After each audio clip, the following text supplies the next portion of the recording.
Saludos mi gente, Darneti Lugo, hoy en Compendio Legal y Deportivo, tu guía jurídica deportiva. Como siempre acompañada de mi compañero Fabricio Geraldino, en donde abordamos temas relativos al derecho deportivo y lo más trascendental en el área jurídica. Buenas tardes Fabricio, ¿cómo te sientes? Saludos, querida amiga, hermana y compañera Darneti Lugo, gracias a Dios estamos muy bien. Y bueno, esperando que las cosas en el mundo vayan normalizándose conforme se vaya propagando todo este tema de las vacunas a nivel mundial. Tú sabes que a propósito de las vacunas se han abierto varias aristas, varios análisis, confrontaciones desde la perspectiva legal, médica, del ser humano, de la resistencia, y el deporte no está ajeno a esta situación, y eso en el día de hoy lo estaremos analizando. Así es, vamos a estar hablando sobre la obligatoriedad o no, en los aspectos legales, sobre la imposición de las vacunas a los atletas, a los deportistas en todo el sentido de la palabra. Así es, y también estaremos analizando sobre lo relativo a los contratos. Tú sabes que con todo esto que ha pasado con el COVID, los contratos que se realizaban antes del COVID y posterior a la pandemia son distintos. Ahora se introduce lo relativo a causa de fuerza mayor y también aquel personal que trabaja dentro de la estructura deportiva, si es pertinente o no contratarlo, o sea, dentro de los requisitos para que se vacune. Es decir, que si no se vacuna pueda no ser objeto de contratación. O sea, son temas que se están ventilando en el ámbito deportivo. Así es. Así que vamos a discutir estos temas cuando retornemos de la pausa.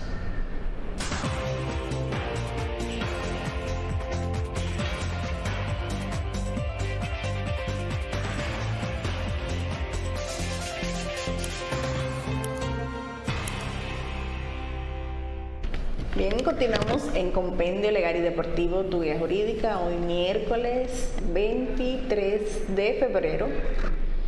Recuerden seguirnos a través de nuestras redes sociales, Darneti Lugo, Fabricio Geraldino 123, tanto en Twitter, Facebook, Instagram y nuestra plataforma de YouTube.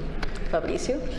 Así es, Darneti. Entonces vamos a hablar un poco sobre la obligatoriedad o no, la parte legal de exigir una vacuna, en este caso la vacuna contra el COVID-19 en relación al deporte, en relación a los atletas, especialmente a los atletas de alto rendimiento. Son los que llegan al profesionalismo, los que se mantienen en el ámbito olímpico, en el ámbito amateur. Y como dijimos en la introducción, Darneti, esto ha traído muchas conjeturas, mucho debate en sentido general, porque hablamos en esta ocasión del deporte, pero en general se habla de aplicarse en las empresas y en todos lados. Entonces la pregunta es, ¿hasta qué punto es legal o no tú exigir esta obligatoriedad de las vacunas, de esta vacuna? Y hay mucha tela por donde cortar. Bastante, Fabricio, porque hay un aspecto de creencia, hay un aspecto de salud, hay un aspecto de la colectividad. O sea, son varios elementos que se deben tomar en cuenta en relación a todo lo que está pasando con la vacuna. Automáticamente cuando se comenzó a publicar de que ya se tenían vacunas y diferentes distribuidores, comenzaron las conjeturas, comenzaron los análisis, cuál era más viable o no para comenzar a ponerse. Ahora bien, ¿dónde entiendo yo que ha venido posiblemente los temores? En la información que no ha sido como diáfana, no ha sido como transparente, y eso puede generar temor a todos los ciudadanos, incluyendo a los atletas. ¿Por qué? Porque un atleta que decida vacunarse no sabe si va a tener bajo rendimiento, si va a tener efectos contraproducente en su salud, que pueda afectar lo relativo a su disciplina, o sea, todo ese tipo de cosas. Todavía no hay quien le explique de manera clara y oportuna cuáles serían las posibles consecuencias. Porque incluso tú sabes que el tema de la vacuna, tú tienes que firmar un documento en donde un descargo en donde tanto el laboratorio, quien la está produciendo, no es responsable. Entonces eso es lo que aumenta la letalidad del temor. Claro. Y la verdad es que hay un principio que tiene que ver con este tema de las vacunas en general, que es el de voluntariedad. Sí. Por lo regular, cuando se aplica una vacuna es por voluntad propia, no porque nadie te lo imponga, con algunas excepciones. En algunos países se establece la obligatoriedad de una vacuna determinada, pero para ciertos grupos. Por ejemplo, hay países que se le impone una vacuna a niños de 4 a 6 años, por ejemplo, la del sarampión, la del polio, pero esos son casos muy específicos. El principio fundamental es el de voluntariedad, muy especialmente, pero también hay otro elemento que es lo que genera una mayor confusión, y es que en este caso todavía no estamos hablando de vacunas que no generen ese nivel de dudas, es decir, todavía estamos en un momento en donde esas vacunas, a ciencia cierta, tú no sabes cuál sería potencialmente las consecuencias de la misma o de las todavía mismas. Eso no lo sabemos. A diferencia de las demás vacunas que conocemos, esta es la excepción. Entonces ahí viene también un aspecto relacionado con la voluntad humana, la voluntad del ser humano. O sea, al implementar la voluntariedad, tú estás quebrantando el principio de la autonomía de la voluntad al poner algo en el cuerpo de una persona en el que a ciencia cierta, aunque los estudios indiquen que eventualmente no debe tener ninguna consecuencia, pero a ciencia cierta eso no lo sabemos. Entonces, todavía van a pasar los meses y se va a seguir investigando las secuelas o cuáles son las posibles reacciones, si tiene. Un punto muy importante, Fabricio, sobre lo que tú has destacado: la voluntariedad, el derecho que tengo o no de poner algo en mi cuerpo. Sí. O sea, hay un aspecto, hay personas que no creen en las vacunas, y eso es una creencia que válidamente puede ser buena o mala, pero existe. Exacto. O otros que dicen, sí, yo estoy de acuerdo. Pero aquí más que la obligatoriedad, lo que se debe manifestar es los niveles de conciencia, o sea, una conciencia ciudadana, una explicación clara y precisa, orientarlo, explicarle de manera clara y oportuna cuáles son las consecuencias y cuáles son los beneficios. Y yo entiendo que sobre esa base pueden generar mayores impactos, o sea, puede haber un impacto mayor positivo, porque por ejemplo en el caso de los trabajadores, como tú mencionabas, las empresas, ahí también surge el debate hasta dónde es pertinente la voluntariedad o la obligatoriedad. Claro. Ahora, es un tema interesante porque constitucionalmente hablando, en el caso de República Dominicana hay varios artículos, varios principios que tú puedes alegar para evitar esa obligatoriedad. El derecho a la dignidad humana, todo lo que tiene que ver con el respeto a la salud, en fin, varios artículos de la Constitución que tú puedes albergar.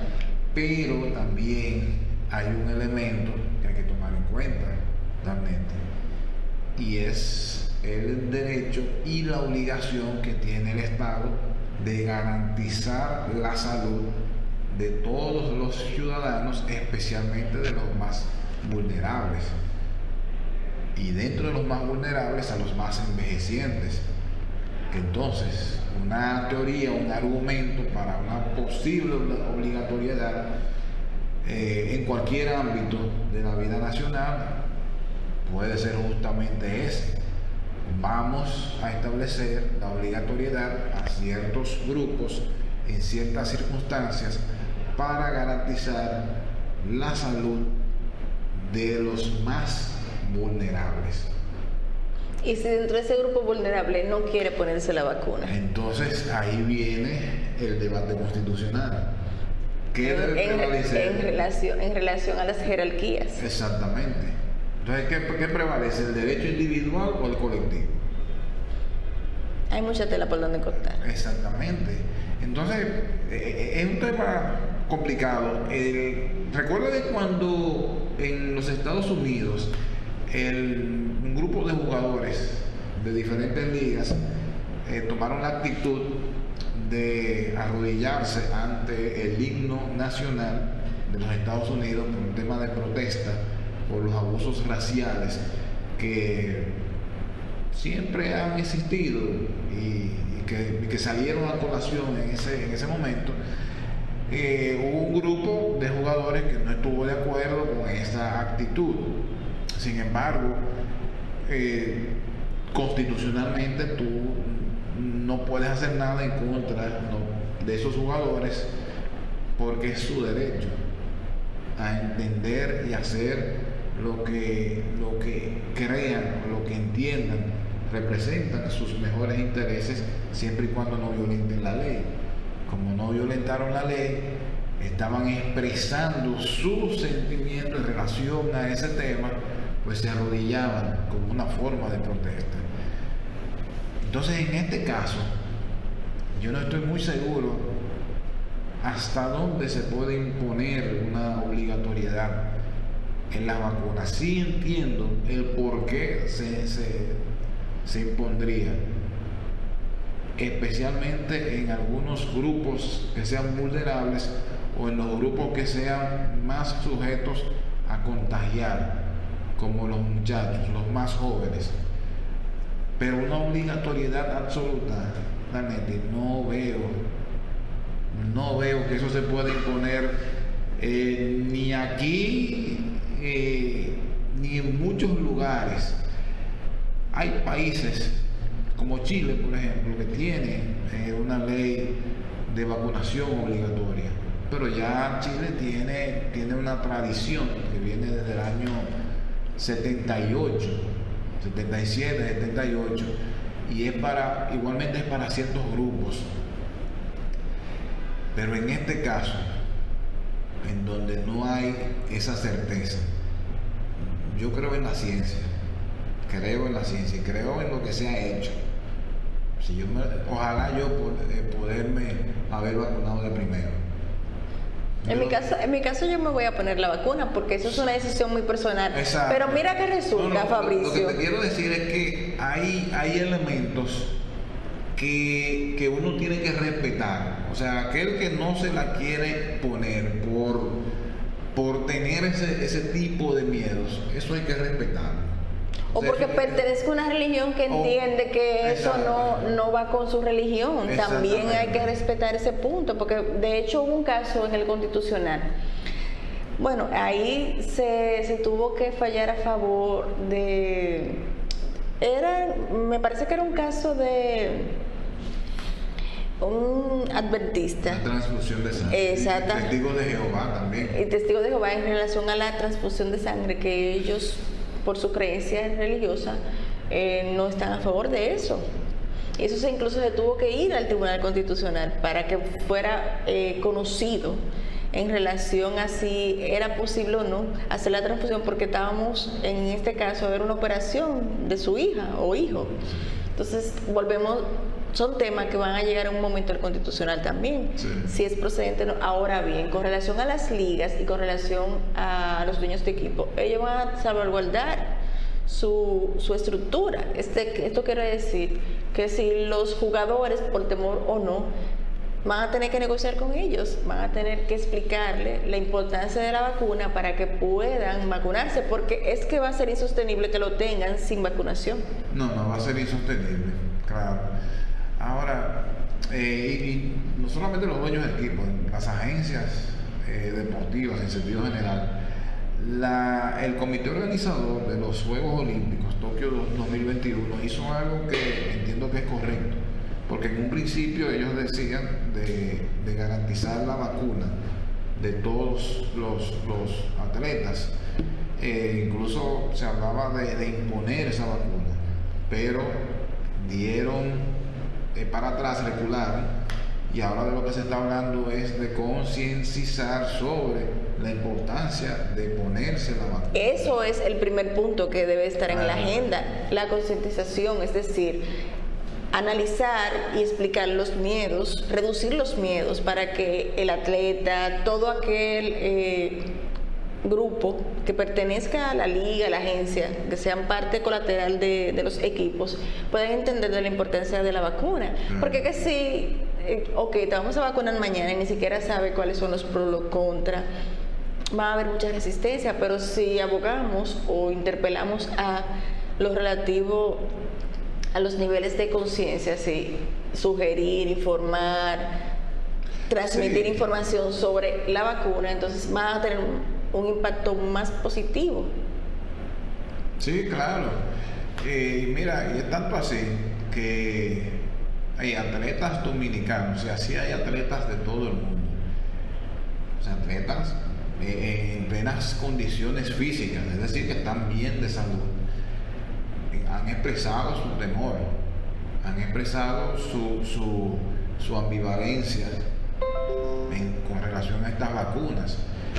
En el caso de Leonel de los Santos, que es un joven boxeador, Leonel tiene ¿cuánto? 21, 22, 23 años, y él dice, bueno, me la pondré si me la tengo que poner, es decir, si se me exige que me la ponga para ir a los Olímpicos, pero si no, no se la pondría. Y él tiene un razonamiento que tiene razón. Estoy joven, estoy en condiciones de salud, o sea, yo no tengo ese riesgo para mi salud. Ahora, lo que sí puede ser es un portador, puede contagiar, pero esa es una actitud que muchos de estos atletas tienen. Y hasta que hay muchos que la manifiestan, otros no. Y por eso hay que esperar cierto tiempo, hasta tanto ya se compruebe a ciencia cierta de que esta vacuna no tiene, o estas vacunas no tienen esos efectos secundarios. Hasta el momento van mal contados, van como 300 millones de personas vacunadas. Hasta ahora no se sabe de casos realmente serios de reacciones adversas. Por lo menos si los hay son muy mínimos, son muy pocos, pero todavía es muy poco tiempo para usted poder determinar y poder disipar esas dudas que tienen. Van a seguir las dudas, los cuestionamientos y los debates en ese sentido, pero como tú bien manifiestas, hemos avanzado con muchas personas que se han vacunado y en su momento también en el ámbito deportivo. Ahora, tú como dueña o gerente general de un equipo, ¿qué tú harías? Yo haría una charla, le informaría la importancia, llevaría a un médico, la importancia de lo relativo a vacunarse por el asunto de que puede transmitir de manera rápida el virus, que eso afectaría el rendimiento, porque, por ejemplo, como hay varias personas en el equipo, en cuanto al distanciamiento y todo eso, afectaría de manera significativa. Yo buscaría un equipo médico y demás, para que explicara la importancia de vacunarse, le aclarara todas las dudas, inquietudes, y así entonces lo harían ya de manera consciente. ¿Y si algunos de tus atletas no quieren vacunarse, qué se haría? Bueno, ahí se discutirían los aspectos del contrato. Mira, tenemos tal contrato, eso me causaría tal perjuicio. Entonces ya ahí la liga va a determinar si va a ser parte o no del equipo. Sí, porque tú tienes que pensar también en aquello. Porque si tú tienes 10 personas y una es la que se resiste, entonces... No, y no solamente eso, porque tú hablamos de jugadores, pero todo equipo tiene un personal de apoyo. Claro, el personal de apoyo no tiene necesariamente que estar en condiciones físicas. Bueno, de hecho, me parece que en Inglaterra estaban haciendo un contrato, o sea, se estaba discutiendo un contrato en donde se establecía que las personas que iban a ser contratadas, si decidían no hacerse la vacuna, no se iban a contratar. Sí, porque ahí es que está el asunto, porque tú tienes que pensar también en la colectividad. En la colectividad. Si tú tienes un personal de apoyo que puede ser vulnerable, entonces tú tienes que pensar en eso, porque no todos, en el caso de un equipo, no todos los miembros del equipo están en salud. O sea, el equipo, tú piensas en el equipo lo que tú ves en la cancha, en el terreno. Y lo que hay detrás. Pero lo que hay detrás, que son bastantes, que son los más, y que no necesariamente están en las condiciones físicas como si lo están esos jugadores. Entonces tú tienes que pensar en esos. Tú tienes que pensar en lo que pasaría. Bueno, en México hubo un coach que falleció de COVID. Ajá, entonces, ahí habría que analizar la responsabilidad. Exacto. Porque en este caso, el empleador o dueño del equipo es responsable de la salud de los que están bajo su mando. Exactamente. Entonces, por uno que no quiera vacunarse, pone en peligro la vida de los otros. Y por vía de consecuencia puede ser pasible de demanda el dueño. Exacto. Porque si se contagió allá por una negligencia... Claro. O sea, son muchos temas y muchos planteamientos que surgen en torno a esta situación que ha venido a consecuencia del COVID. Pero aquí seguiremos analizando todos esos temas. Así que ahora vamos a una breve pausa, Fabricio, y cuando regresemos vamos a seguir abordando más contenido de Compendio Legal y Deportivo.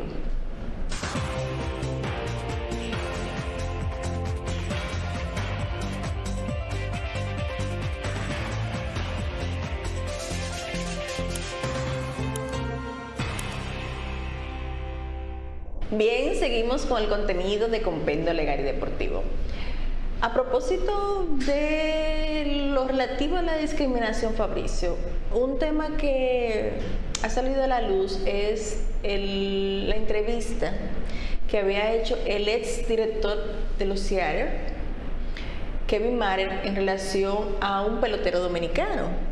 Una entrevista que le hicieron el Club Rotario de Washington, en donde les ponía ciertos puntos de vista que entendieron que fueron desatinados en razón de que podrían verse como despectivos específicamente por la forma que abordó el tema en relación al atleta.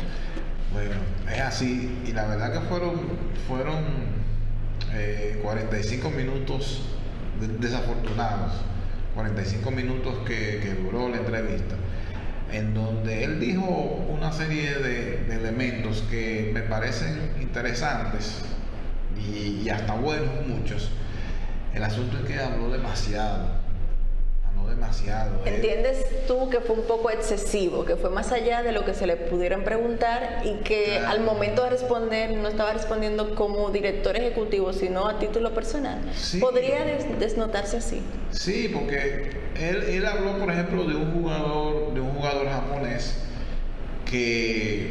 al cual se le tuvo que pagar un intérprete durante toda la temporada, y él habló de una suma de $75,000, y de manera despectiva indicó que él no veía por qué se le tenía que pagar ese intérprete a ese jugador o a esos jugadores, que estaba cansado de hacer ese tipo de gastos.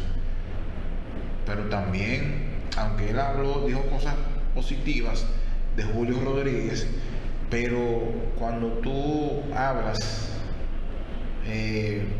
sobre si el muchacho habla bien o no el inglés, ¿qué tiene eso que ver? O sea, que a lo contratado no es para jugar. Exactamente, ¿no? Y los muchachos deben aprender inglés. Claro que sí. Muchos salen de aquí sabiendo el idioma, Pero eso no es algo... Pero no ha sido un requisito sine qua non para la contratación. Eso se va puliendo en el camino. Claro, pero esas son cosas que tú no tienes que hablar. O sea, claro que sí. Y más en un momento en donde la gente se ofende tan fácilmente. O sea, yo sí creo que él dijo cosas que no debió decir. Pero mucho menos debe decirlas en momentos como este. Además, ¿qué usted gana diciendo ese tipo de cosas? ¿Qué usted gana? Bueno, yo entiendo que, aunque la entrevista fue el día 5 de febrero, me parece, y salió a la luz pública hace unos días, y a consecuencia de todo revuelo que causó la entrevista, presenta su renuncia, entendiendo de la perspectiva que renuncia, entendiendo yo, que se pudo ver como asunto despectivo, discriminatorio, y pudiese generarle otras controversias, específicamente a los Seattle. Claro, y el tema con este señor es que además de ponerse en contra de los jugadores, porque se puso en contra de los jugadores, ya él tenía una serie de rumores desde hace tiempo que no se han podido demostrar, pero que igual le hace daño a la figura del equipo.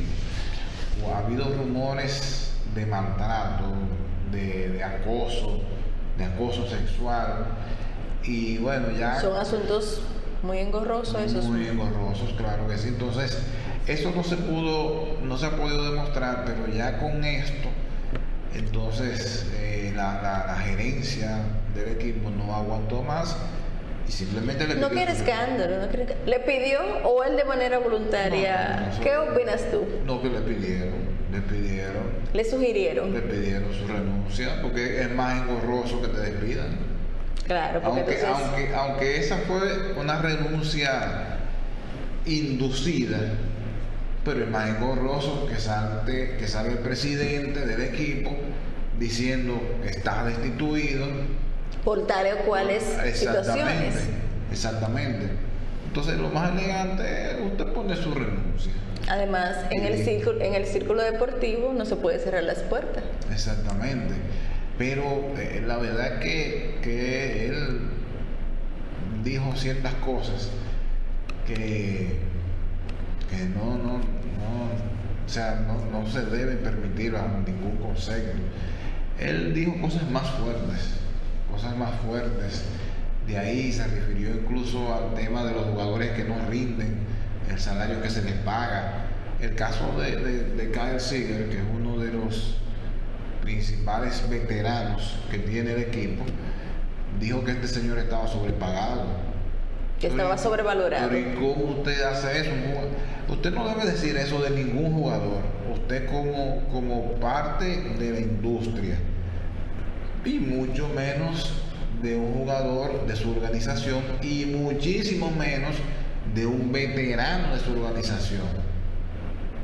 Claro, porque si él emite ese tipo de comentarios, se puede entender que es el pensar de la gerencia. Exactamente. ¿Me entiendes? Y no algo muy particular de él. Eso le cabe, hacer ese tipo de comentarios, le cabe a un fanático. A un fanático le cabe decir eso.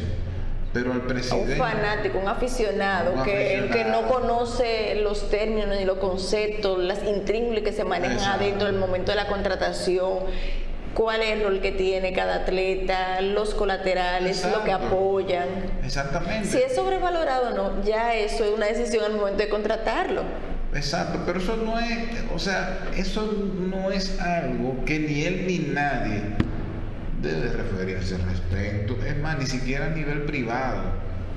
Es tu jugador. Claro, además te crea la enemistad, como tú bien manifiestas, de todos esos jugadores, y los jugadores que ya están en contra tuya por ese tipo de declaraciones. Los jugadores son rencorosos, y esos rencores llegan a todas partes. Eso hace, si él se hubiese mantenido en el equipo, muchos jugadores no habrían querido contratar con los Marineros, por lo que piensa ese señor. Porque si él piensa así de sus jugadores, entonces no quiero imaginarme cómo los trata o cómo los pudiese tratar. Entonces crea un poco de suspicacia. Claro. Entonces, además de eso le resta publicidad, le resta promoción, y al fin y al cabo económicamente el equipo como empresa se ve afectado. Claro, porque afecta la reputación, su reputación. Exacto. Pero bueno, yo espero que este hombre y cualquier mujer que esté involucrada en puestos de dirección sepan cómo manejarse, porque usted no eso debe a veces influye mucho la parte emocional. Por ejemplo, a lo mejor él no quería decir ese tipo de comentarios, pero cuando tú te expones frente a un entrevistador, sacan ciertas cosas o te hacen algunas preguntas que pueden detonar cosas que a lo mejor tú estés pensando para ti, pero te llevan o te orillan a hablar de eso. Pero ahí es que está la diferencia. Hay cosas que se pueden sacar de contexto y en ese sentido tú puedes manejarlo, o incluso tú dices algunas cosas y tienes vamos a decir, las herramientas para indicar que fuiste sacado de contexto. Pero cuando tú hablas por 45 minutos y mencionas varias situaciones de jugadores, entonces ahí tú no tienes justificación. Tú sabes lo que estabas diciendo, tú sabes lo que estabas haciendo. O sea, tú dijiste lo que tú piensas, que fulano de tal está sobrepagado, que Julio Rodríguez debe aprender inglés, que no veo por qué hay que invertir en un intérprete de un jugador. O sea, ahí no hay lugar a dudas. Además de la renuncia, ¿él emitió algún tipo de comunicado o simplemente la renuncia? Simplemente, no, él dijo que estaba protocolarmente, que estaba arrepentido de sus acciones, que se iba a meter en campañas sociales, ese tipo de cosas, lo protocolar. Con fines altruistas. Exacto, lo que corresponde, por lo que tú dices. Este hombre es relativamente joven, no llega a 60 años de edad y entiende que puede seguir en algún lugar haciendo o en la industria del béisbol. Si no hace este tipo de declaraciones, entonces se le ve como un malcriado y los norteamericanos no perdonan eso. Ellos te pueden perdonar o el dolor que tú generas se puede apaciguar si das unas disculpas, aunque sean hipócritas. Y como esta, porque no es verdad que tú dices estas cosas un día, cuando sale la entrevista, al día siguiente entonces tú sales arrepentido después de la oleada de críticas. Claro, del efecto negativo que trajo al escuchar las declaraciones. Bueno, vamos a una pequeña pausa, Fabricio, y en breve continuamos ya con la parte final del programa Compendio Legal y Deportivo.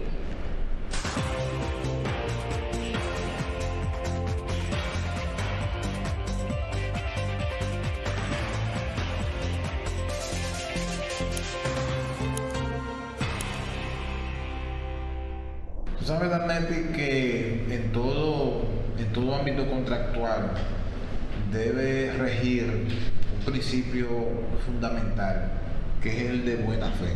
Definitivamente. O sea, todo lo que tú hagas debe estar bajo la sombrilla de ese principio. ¿Qué pasa? Que en muchas ocasiones llegamos a acuerdos y dejamos de lado dicho principio. Y eso es lo que me parece que está ocurriendo en una parte del convenio colectivo que tiene firmado MLB con la Asociación de Jugadores. Y muy especialmente lo que tiene que ver con el tiempo de servicio. El tiempo de servicio para un jugador de Grandes Ligas, para un jugador en sentido general, tiempo de servicio para llegar a la agencia libre es de 6 años. Así es. Decir, el jugador debe estar por 6 años bajo la sombrilla del equipo, que me parece que es mucho tiempo, pero lo que molesta, lo que ha generado que muchos jugadores se estén pronunciando públicamente es en relación a la manipulación de ese tiempo de servicio. La aparente manipulación. Exactamente. La alegada manipulación. ¿Por qué? Porque el tiempo de servicio se calcula en base a cantidad de días, no años. Entonces los equipos de grandes ligas lo que están haciendo es que presuntamente están haciendo que jugadores que están presuntamente listos para debutar en grandes ligas o para tener una temporada completa en grandes ligas, se le está fraccionando ese primer año de servicio. Es decir, en vez de debutar un 1 de abril, por ejemplo, lo ponen a debutar el 1 de mayo y con eso se asegura el equipo de tener bajo su tutela por 7 años en vez de 6 a ese jugador. Es decir, si por ejemplo tenía que salir el 1 de abril y lo posponen para el 1 de mayo, sería un mes adicional. Entonces, como es por asunto de días, automáticamente se generaría un año adicional. Exacto. Ahora bien, Fabricio, con relación al convenio, tú sabes que la Asociación de Jugadores y con el sindicato llegan a convenios. Entiendo que tú manifiestas que 4 años, que 6 años son mucho, que podrían ser 4, pero entiendo que esos fueron puntos que llegaron a acuerdo. Sí, eso se discutió en el convenio, las condiciones, la forma, etcétera. Se establecieron los 6 años. Ahora bien, ¿qué pasa? Dentro de ese proceso, el jugador puede estar listo como no. Ahora bien, ¿cómo puede determinar el agente Eso es difícil. si está listo o no? Si está listo o no, porque por ejemplo, algo que pasó a propósito de ese tema fue el caso de Vladimir Guerrero Jr., sí, que decía que ya no debería estar en AAA, sino que debería ir, pero todavía no se determinaba. O sea, ¿cómo podemos determinar si está listo o no? No, eso es muy difícil. O sea, ¿cómo yo puedo determinar si realmente hay una presunta manipulación para yo detenerte un año completo para que tú estés bajo la sombrilla del equipo, o sea, bajo mi control, bajo mi sombrilla? No, la verdad que yo no sé cómo... Pueden haber elementos, ok, le falta preparación, le falta rendimiento, o le hacen un estudio, una evaluación, decir, bueno, mira, yo entiendo que sí, que tú estás listo. ¿Eso se da? No, eso es muy difícil. Entonces eso puede ser un poquito de especulación, o posiblemente en todos los casos no necesariamente sea así, y puede hacer que se juegue con el tiempo, pero no hay un dato preciso que pueda decirte sí, hay una presunta manipulación. Incluso independientemente de que algunos ex gerentes o personal de béisbol hablen de eso, han habido algunos que lo han dicho, pero igual, eso es muy difícil, porque tú puedes tener el bateo, tú puedes tener la defensa, pero el equipo puede entender que tú necesitas más bates o más turnos frente a lanzadores zurdos, por ejemplo. O el equipo puede decir, bueno, yo quiero que este muchacho ajuste el swing. O el equipo puede decir, bueno, yo necesito que este lanzador me tire más lanzamientos rompientes. O que corra más. O que corra más. O sea, eso es muy difícil. Entonces sería bajo la discrecionalidad del equipo. Exactamente. Sería bajo la discrecionalidad analizar el rendimiento y determinar si realmente está listo o no, claro, para el cumplimiento de los 6 años. Claro, es que son muchas variables y no hay un elemento estándar, vamos a decir, un cuadro estándar para tú entender que un jugador está completamente listo. O sea, tú puedes creer que está listo. Ahora, el equipo, al fin y al cabo, quien tiene control del jugador, tiene muchas herramientas para indicar que al jugador todavía le falta algo. Además está haciendo una inversión en el atleta. Entonces, habría que analizar primero si tiene las condiciones físicas, ¿verdad? Segundo, determinar el impacto de ese atleta dentro del equipo. Tercero, la discrecionalidad que tiene la liga de determinar si está listo o no. Y otro punto también podría ser, como tú bien manifiestas la buena fe, habría que demostrar que no la hay. Entonces, en este caso, para fines legales, el jugador simplemente le queda esperar el año, o tendría la posibilidad de iniciar algún tipo de acción. No, porque hasta donde tengo entendido, solamente por asuntos específicos se van a arbitraje, y esto no sería un tema de arbitraje. Y no, la verdad. Nada más, solamente el derecho a pataleo, como se dice comúnmente. Ese es uno de los temas que se va a discutir en el próximo convenio colectivo. Que puede ser un tema llevado, porque son circunstancias. ¿Sabes que los hechos se generan, o sea, el derecho se genera en los hechos? Entonces, puede ser que este tema, como tú bien manifiestas, sea tomado en cuenta en la próxima negociación colectiva. Claro. Para que se compute en función en función de días y no en función de años. Exacto. Fíjate, terminada esta temporada, la que viene, se termina el convenio colectivo, se acaba, y ya incluso muchos jugadores están temiendo lo peor, que haya un paro laboral, o sea, que los patronos digan: nos vamos al paro, y se cierre todo.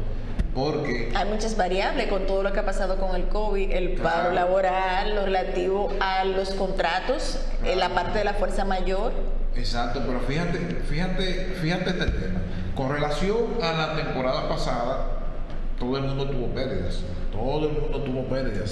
Sin embargo, MLB tenía más de una década reportando más de $1.000 millones año tras año como ganancias. El equipo que menos vale son los Reales de Kansas City, y vale más de $1.000 millones. Más de $1.000 millones. Sin embargo, el salario de los jugadores tiene 3 años. Que no es aumentado. Decreciendo. Y eso se debe a este tipo de situaciones que se da con los jugadores más jóvenes. Porque el jugador de primer año lo que ganan son $530,000. Jugador de primer año.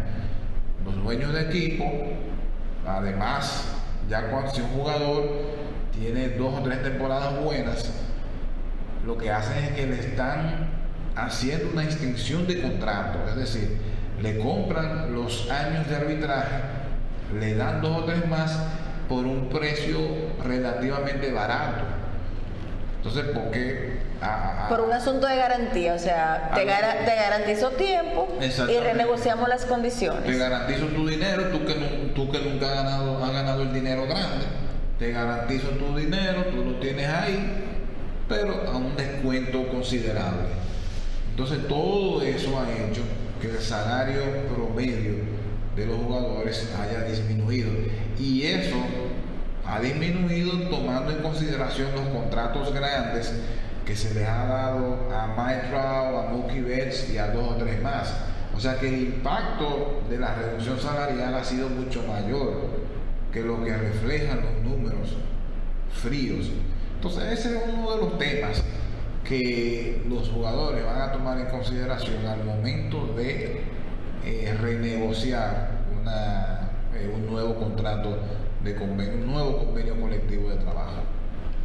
Así es, Fabrizio. Hay muchos temas que salen a la luz a consecuencia de esto, de lo relativo al contrato, la extensión. Y hay otras cosas que van a salir, lo relativo a la salud, la seguridad. Son temas que se van a analizar de una perspectiva distinta en relación a, en efecto, a las relaciones laborales. Es correcto. Hemos llegado al final, Fabricio. Así es, querida amiga. Recuerden seguirnos a través de nuestras redes, Compendio Legal y Deportivo, Instagram, Facebook y YouTube. Y también nos pueden seguir a través de nuestras redes personales, Darneti Lugo, Fabricio Geraldino 93, todos los miércoles de 6 a 7 de la noche, contenido de valor, analizando los aspectos más relevantes del ámbito deportivo y su perspectiva legal. Ha sido todo por hoy. Nos vemos el miércoles próximo. Dios mediante. Bye.